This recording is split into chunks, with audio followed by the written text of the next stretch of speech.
গিলতেই পারি না, বাইজা থাকে, পানি খাই যায় না, এই সমস্যা।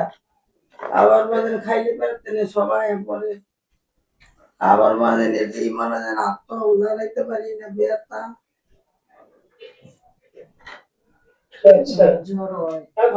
জায়গায় জায়গায় শরীর ভুলে আছে, জায়গায় জায়গায় পাওয়ার ভুলে আছে।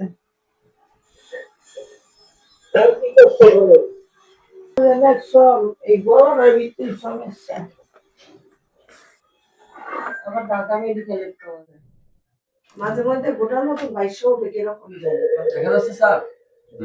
এই যে স্যার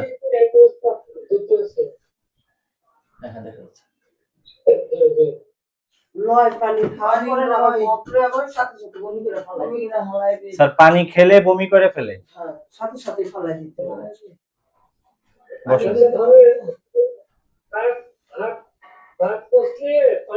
পানি দিয়ে খাওয়ার চেষ্টা করছে এবং সাথে পানিও খাইছে, তাহলে ভাত সহ বমি করে দেয় নাকি শুধু পানিটা বমি করে?